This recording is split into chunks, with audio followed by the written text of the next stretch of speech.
And we are back. It's Tuesday morning breakfast at 7:30 and we have Catherine Ashton in the studio. Good morning, Catherine. Good morning, Rachel and Brody. Hello, Thanks Catherine. for having me. Lovely to have you here. Now, Catherine, you are up for an award because it can't be only... 4 awards. Let's get this right. We know it's 4. 4 awards, excuse me. Now, it can't be... Has this all happened in the last 12 months? Yes, it has. About 18 months. Our friend died in February of last year, and that was a sort of catalyst for me to start the business. Okay, so the business it's a podcast, Don't Be Caught Dead, and then you can find all the information on criticalinfo.com.au, which will lead you to all the information. So because of this unexpected death that suddenly happened, and you guys, it was a close friend, wasn't it? Yeah, it was my husband's best friend. Oh, husband's best friend, crikey. Was it sudden or was it known, expected? Totally sudden. He had a heart attack. Right, okay. And you've been quite close, clearly, suddenly found yourself because his family was overseas, is that correct? That's right. So he had separated and divorced his wife, and he'd been back in Australia for quite a few years, and his 2 adult children reside in the States, and so we were sort of custodians of his apartment while the children got themselves organised to come over here and settle everything. Wow, okay. And suddenly that made you see that if this happens, there's not much... Well, you suddenly have to go, what would he have wanted and what do we do? So that was the catalyst to create your own business. The podcast Don't Be Caught Dead and Critical Info, which now in the Oz Mumpreneur Awards, you have been nominated, which Catherine Ashton of Critical Info has been named as a finalist for the Oz Mumpreneur. Am I saying that right? Yeah, you are. Mumpreneur, so a bit of a play on entrepreneur. Awards in 3 categories: One to Watch Award, People's Choice Business, and People's Choice Social Enterprise. Well done. Thank you. That's a bit exciting. And how many of your podcast listeners do you have you got the numbers? I do. It's slowly building. We are dropping our 20th episode this week. Right. It drops every Thursday. Right.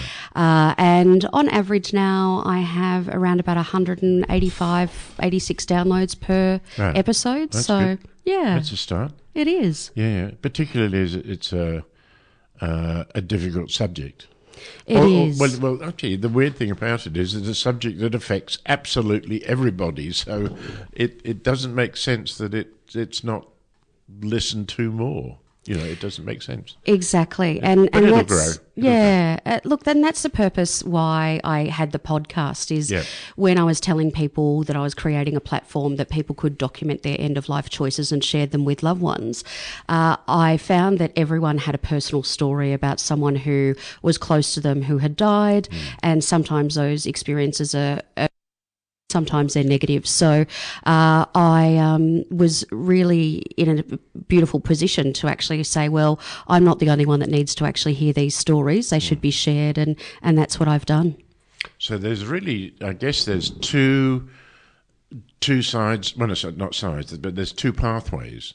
There is the known death, the planned death, the expected death, and then there is the sudden death. Correct.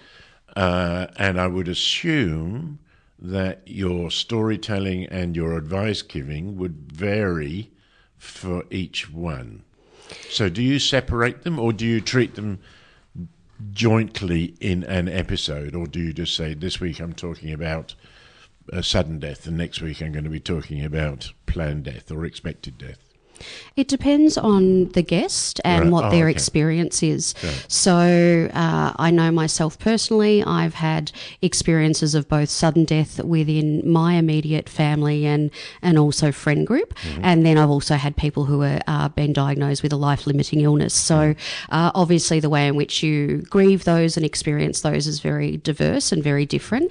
And also the way in which you grieve is very different for each person as well. So one one guest can have multiple stories, and especially in the case where I have experts in their field of specialty, they have generally multiple stories, and that might be someone such as Camilla Rowland, the CEO of Palliative Care Australia. She obviously is speaking from the role of being involved in palliative care. I speak with Beck Lyons, who's a death doula and funeral director, but also she's the president of the Australian Home Funeral Alliance and the Natural Death Advocacy Network. So it just depends on who I'm speaking with, and it really goes just about anywhere. It's quite fascinating. Yeah, and it needn't be a dour subject, need it? It can be an upbeat subject, because ultimately it is a celebration of some nature, even if it's a sad one. Look, I think that what's important is, regardless of how people feel about the when someone dies, it is a process that everyone has to go through. And as you said before, it is a universal thing that we all experience. So the more prepared we are for it, the better we are to deal with whatever emotion we feel at that point in time that we go through. The things that we found really difficult is that because we didn't know when our friend died, we didn't know whether he wanted a funeral or to be cremated. So the kids had to make that decision. And that's really, really difficult when you're grieving a sudden loss, and then you have to make decisions about how they wanted to have their life celebrated. Also, we didn't know whether he had a will. We didn't know who he banked with. We didn't even know where his car keys were. It's those practical things that people don't realise need to be documented and shared with loved ones. So if something does happen, and it doesn't necessarily have to be someone dying, if someone ends up having a car accident like I did in 2019 and I ended up in hospital, the thing is that, if my husband didn't know where those basic things were... Your car keys away. Yeah, exactly. So it's just important, because you never know what life is going to serve us. Yeah, it's... sorry, you want to... No, carry on. I was just going to... I'm on your website at the moment, just looking at some of the podcasts that you've got on, and I saw a familiar name. James Robinson used to work at the Botanic Gardens. That's correct. And a brother's experience with suicide and parental death. So, because I remember when I met James, and when you get to know you questions, family, brothers, sisters, and when I said about, because he was talking about he went away with his parents, and I said, you're an only child like me, and tra-la-la-la-la, and he went, no, and there was this very long silence. I went, okay, it's a bit weird, but then he said, I had a brother.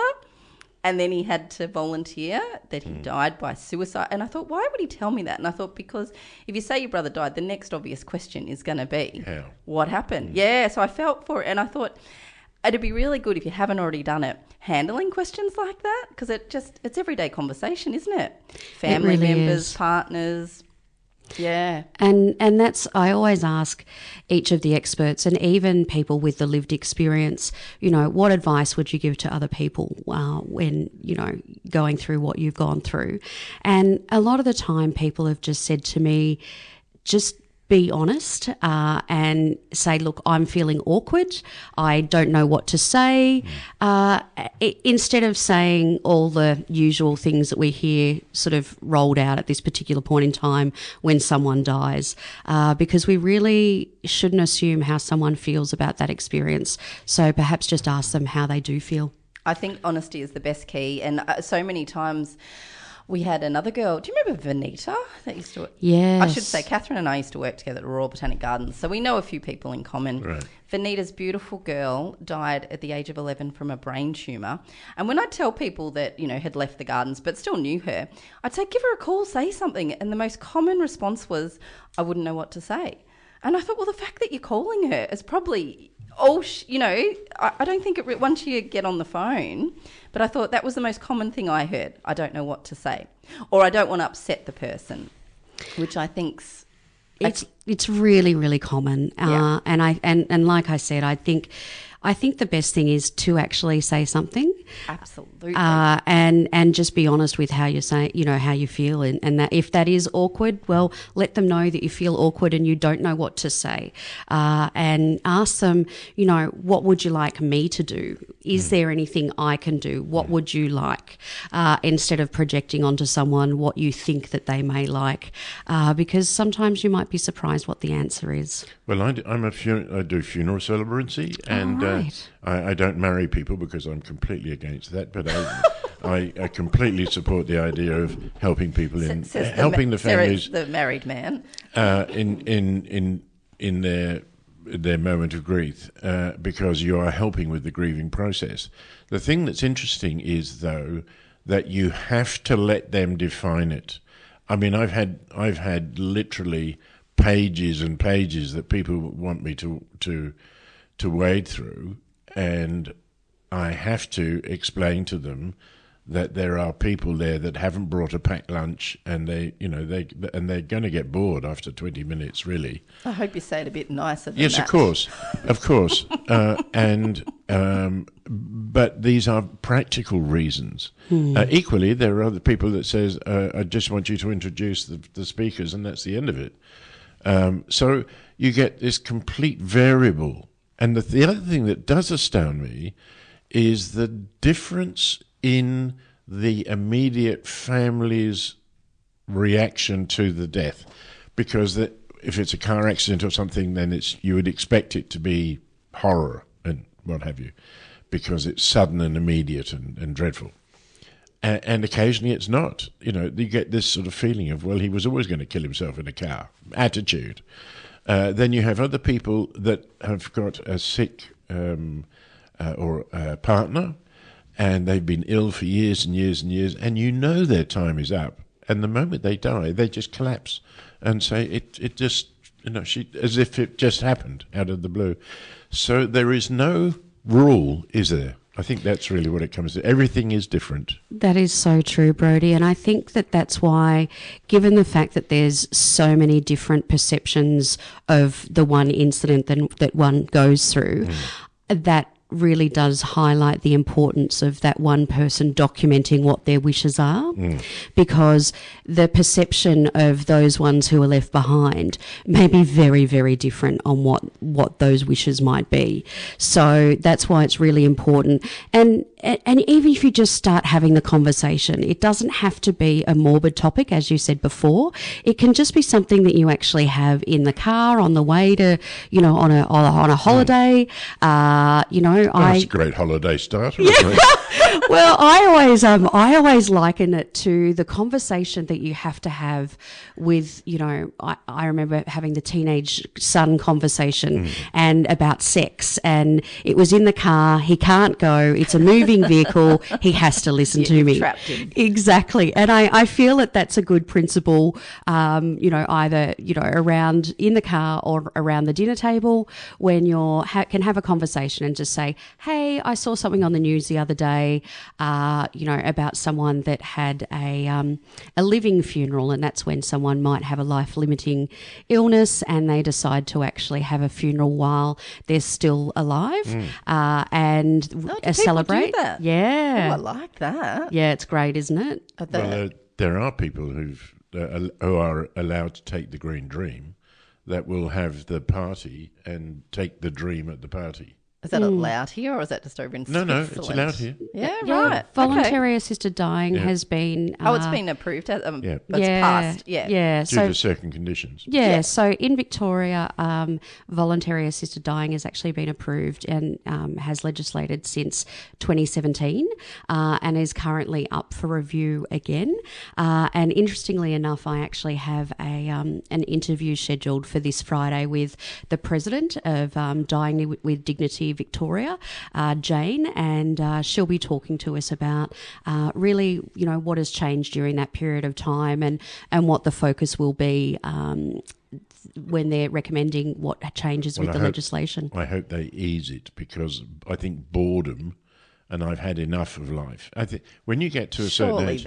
there'd be quite strict criteria. Well, there are at the moment that you have to have a terminal disease and with 6 months. But I really think in our modern society, really, as long as you're in your faculties and you've made it perfectly clear that you get to a certain point and you say, I just want to take the dream, just because I don't want to be here anymore. But this is an interesting thing that I want to discover, is that it may be, so for example, my requests are very simple. I want to go straight from the bed into a van, not a hearse, straight out and get cremated. And they can make a rock if they want to, all right? So, because I see the whole funeral thing as a complete waste of time. Then they can have a party or a wake or whatever. You mean in the church? No, wherever. They will have it at home at a future date. So just have the party, the wake. Just do it on their own terms. But that's fine for me, because that's what I believe they should do. But I haven't actually, and I've told them that's what I want to do, but I haven't asked them, would they do that for me? I've told them that's what I want, but I haven't taken into consideration their needs. And they may want a big funeral. They may want a big departure. I don't think they do. But wouldn't they be happy to follow your wishes? They may be happy to follow my wishes, but it's the other side, isn't it? It is, and that comes down to, I believe, our human nature for the need of ritual to be part of that process of grieving. And there's been many studies in relation to the importance of ritual and the process for those who are left behind and how that impacts on their ability to grieve.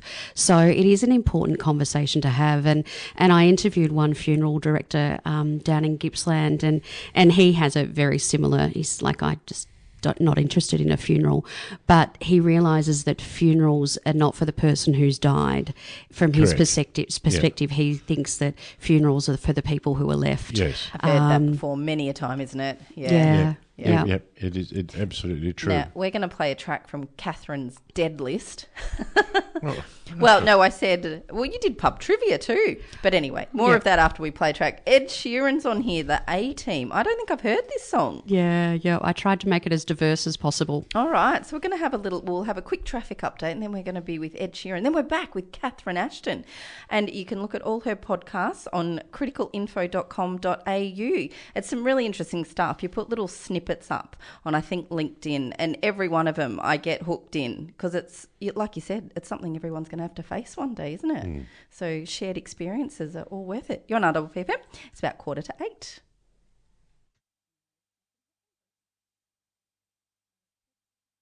It's Brad Arnold from the Department of Transport and Planning.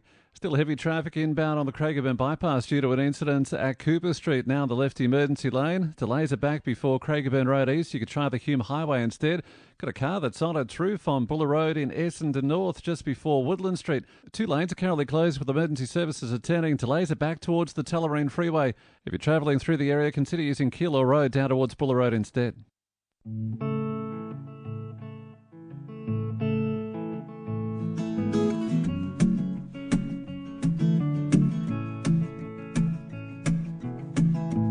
White lips, pale face, breathing in snowflakes, burnt lungs, sour taste.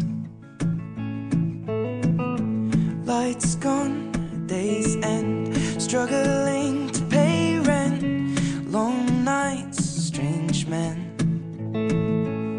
And they say she's in the class A team, stuck in her daydream. Been this way since 18, but lately her face seems slowly sinking, wasting, crumbling like pastries. And they scream the worst things in life come free to us, 'cause we're just under the upper hand. I'm going mad for a couple grams, and she don't wanna go outside tonight. And in a pipe she flies to the motherland, or sells love to another man. It's too cold outside for angels to fly, for angels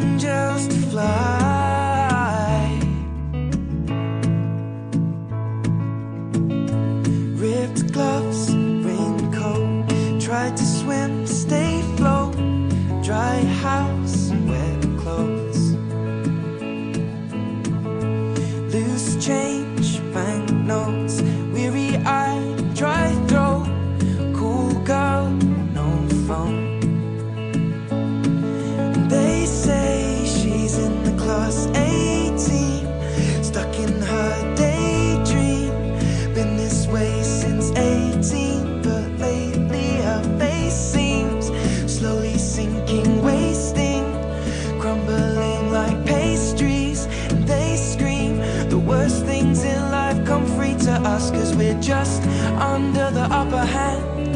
I'll go mad for a couple grams, but she don't wanna go outside tonight.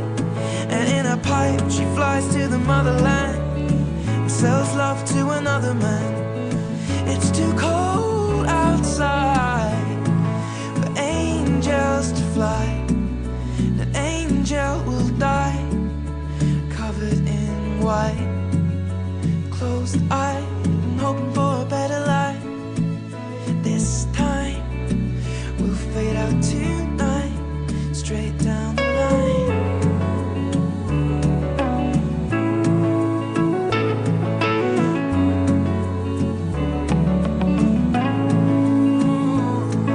They say she's in the class A team, stuck in her daydream.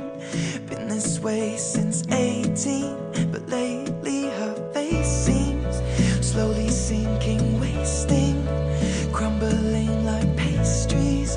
They scream the worst things in life come free to us, and we're all under the upper hand. Go mad for a couple grams, and we don't wanna go outside tonight. In the pipe, fly to the motherland, or sell love to another man. It's too cold outside for angels to fly. Angels to fly. Fly, fly. For angels to fly, to fly, to fly. Angels to die. Thing.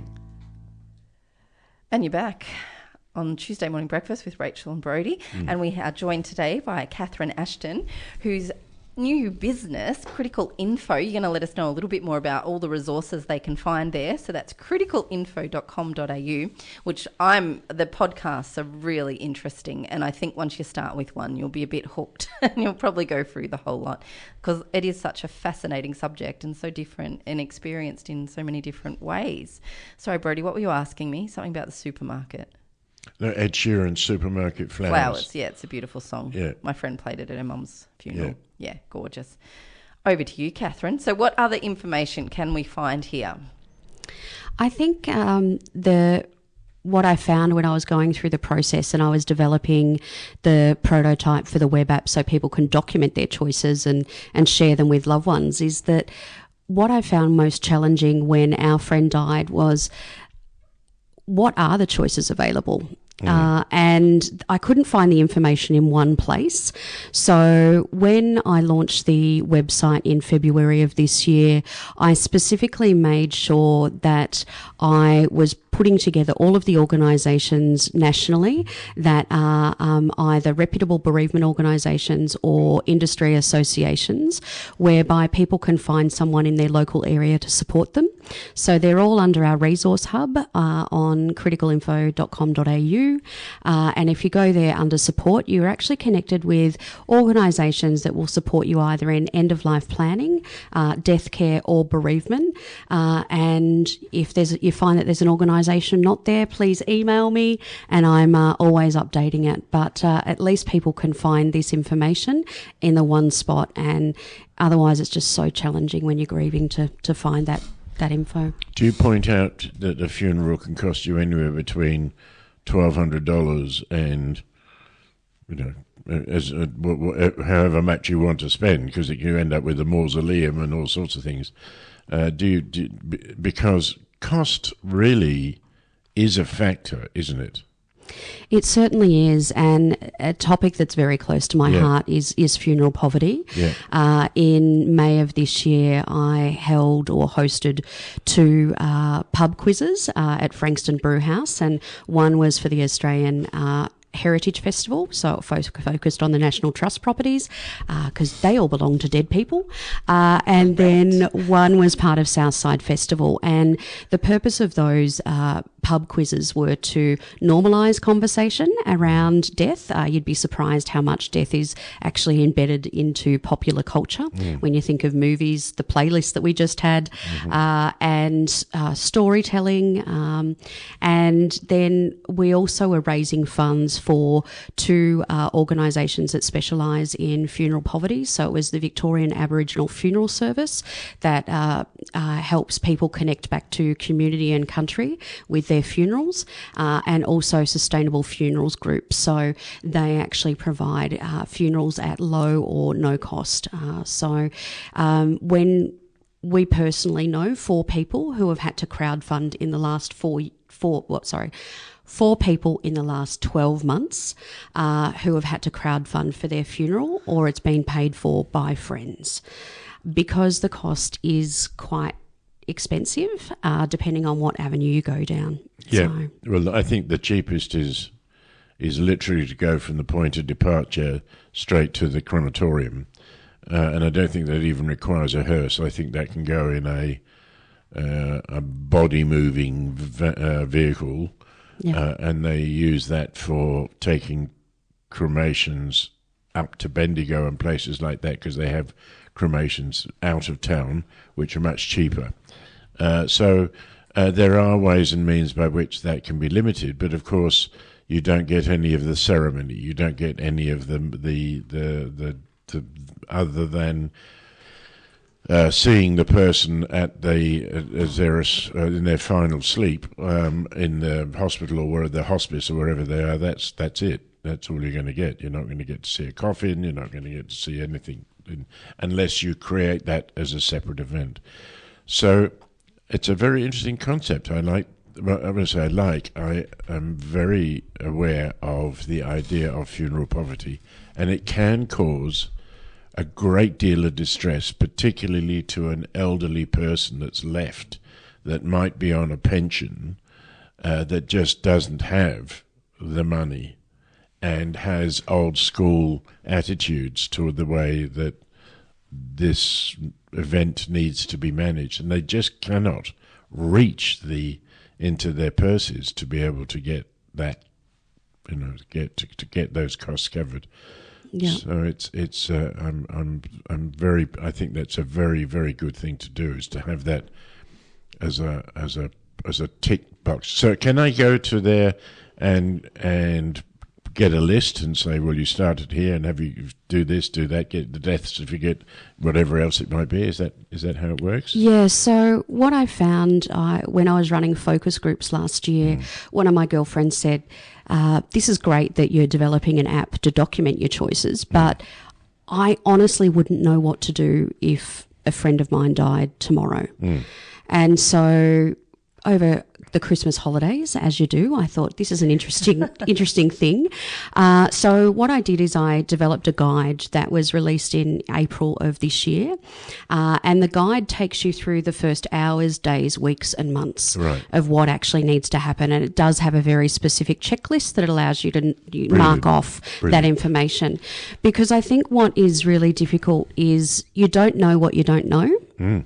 And, as we've been talking about, people don't have these conversations. They don't know what the wishes are in some circumstances.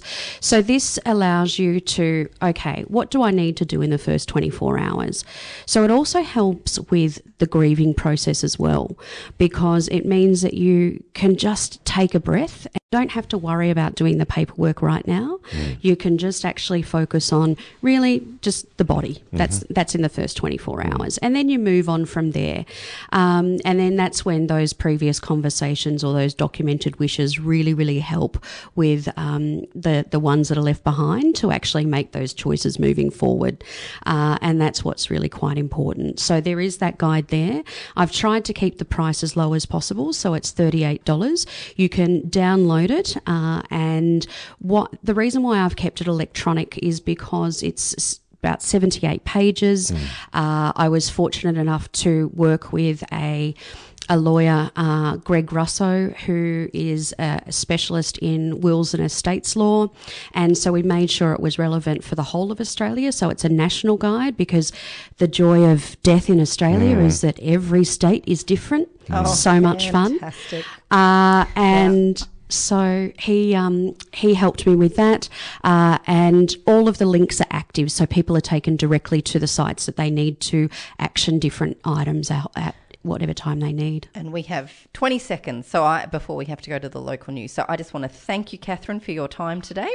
And if you're interested in everything that Catherine's been talking about, criticalinfo.com.au will get you more information. Thank you so much for joining us on the Tuesday Morning Breakfast Show. Brilliant. Just brilliant. Thank you so much. Really interesting, and I hope people found it very beneficial. We'll be back after the news headlines. This is RPP FM News.